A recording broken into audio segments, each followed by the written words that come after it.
Ya, terima kasih Bu Mata. Ada 3 hal yang saya koreksi, interupsi. Pertama, tadi bahwa di Pangkep literasi suram saya sedikit agak tidak sepakat karena bagi saya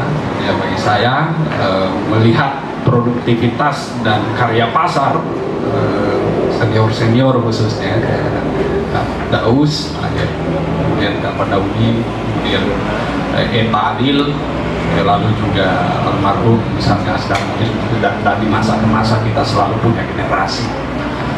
Hanya saja dari sini perspektifnya mungkin yang berbeda. Saya melihat bahwa mereka ini adalah intelektual organis, ya. Kalau mengutip Gramsci, ya, artinya intelektual organis itu ya kalau kita tidak jemput mereka untuk tidak turun gunung itu setengah mati kita kan begitu. Jadi itu yang pertama. Kemudian yang kedua, Quo Vadis, ya, Quo Vadis ini cukup menarik saya kira dari sisi konseptual. Hanya saja ini sepertinya kurang tanda tanyanya, ya. Mestinya Quo Vadis literasi Pangkep tanda tanya, ya. Artinya berhubungan dengan tadi antitesis saya terhadap Unra bahwa Quo Vadis ini mungkin dia lebih, kalau definisi secara sosiologis mungkin dia lebih berbicara secara kelembagaan, institusionalisasi, ya. Nah inilah mungkin yang menjadi momentum bagi kita semua untuk memperbincangkan bagaimana sih sebenarnya, betul tadi Bung Nata bilang bahwa kemana arah literasi Pangkep, ya, kemana, ya, gitu. Tapi biasanya kalau di kelembagaan mahasiswa kita alami misalnya Quo Vadis itu identik dengan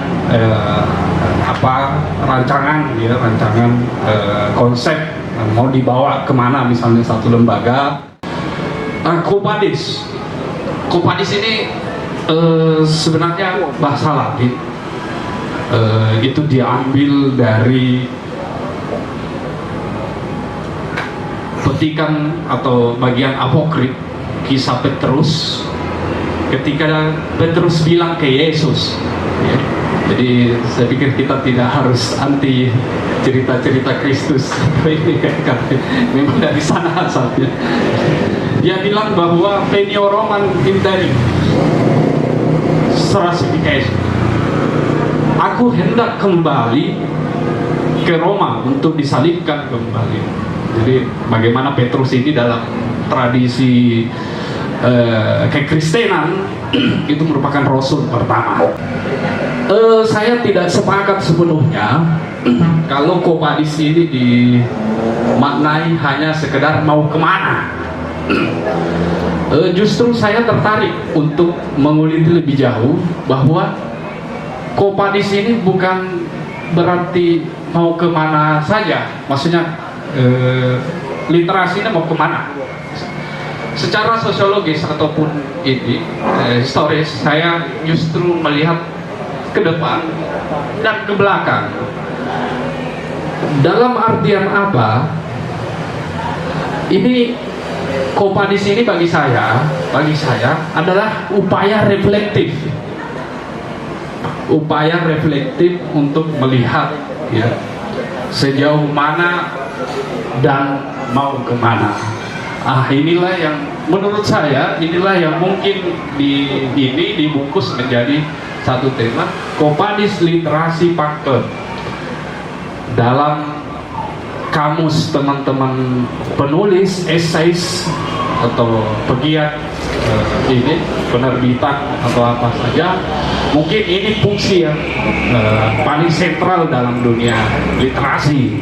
Itu fungsi arsiparis. Jadi saya sepakat bahwa bukan sekedar baca tulis kalau kita bicara literasi. Fungsi arsiparis inilah yang menjadikan kita Pangkep memang betul kerajaan tertua. Kalau saya punya dosen Yunhas bilang bahwa Siam itu kerajaan tua, tetapi tidak punya legacy, tidak punya aksara, tidak punya peninggalan teks, tidak ada penguatan baik itu lontaran atau apa yang kita sebut sebagai warisan ini.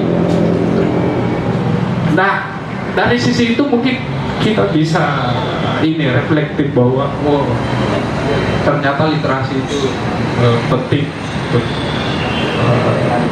hari ini ke depan dan yang telah dilalui. Dan saya pikir di awal saya sampaikan bahwa paket ini tidak pernah kekurangan dari masanya almarhum Asdam Mu'i sampai sekarang di masanya Kak Daus Naya, Pak Dauni, Kak Lunci, kata moderator dan lain sebagainya. Saya pikir ini sisa bayangan saya begini. Maros itu punya perda. Jadi ini praktis. Kalau tadi konseptual saya bicara konsep secara ini ilmuwan saya, Maros punya perda literasi. Segala kampanye-kampanye ini mereka gemborkan baik dalam bentuk custom, dalam media, portal, website dan sebagainya, memang muncul di permukaan. Bahkan OKP-nya bergandengan saling menguatkan untuk kemudian membangun satu tradisi dan tradisi itu literasi yang kuat. Kita punya basis infrastrukturnya, kita punya orang-orangnya sebenarnya, kita punya kekuatan modal sosial yang dimiliki oleh Maros. Di ini sebenarnya kita akan dapatkan jawaban Padis ini outputnya apa.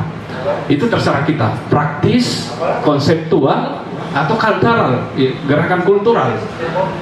Gerakan kultural ini yang saya pikir tidak bisa diganggu juga, tetapi struktural itu juga penting. Jadi seperti itu mungkin. Jadi struktural itu mungkin ya dari sisi intervensi kebijakan. Sekretaris ya bahwa menegaskan bahwa perpustakaan adalah jantung. Kalau dia jantung berarti adalah pusat kehidupan, kira-kira seperti itu ya. Nah, kegiatan yang diinisiasi hari ini itu hanya saluran, menyalurkan ide. Kurang lebih berapa meter gedung perpustakaan itu, tidak sampai 10 kilo itu, bagaimana energi itu tersalurkan sampai ke sana supaya jantungnya berdegup, kira-kira seperti itu ya. Karena dia sudah ditegaskan sebagai jantung, jadi itu adalah sebuah teks yang harus kita dukung, dan memang harusnya seperti itu. Sejauh ini memang sederhananya Kompadis, misalnya kita sederhanakan saja Kompadis itu karena tadi secara teoritis konseptual sudah dijelaskan dengan sangat berdasarkan sejarahnya. Disinggung soal anggaran misalnya, memang mustahil mengimplementasikan misalnya program yang ada di OPD misalnya kalau keberpihakan anggarannya itu sangat minim. Di perpustakaan memang harus memperjuangkan itu. Pangkep hebat misalnya kalau kita lihat visi misinya ada 5 misi itu ya, itu hanya ada di poin 3 dan 4. Selebihnya tidak dibunyikan soal literasi, tidak di situ, tapi di poin 3 dan 4 itu bisa diintegrasikan, kira-kira seperti itu ya.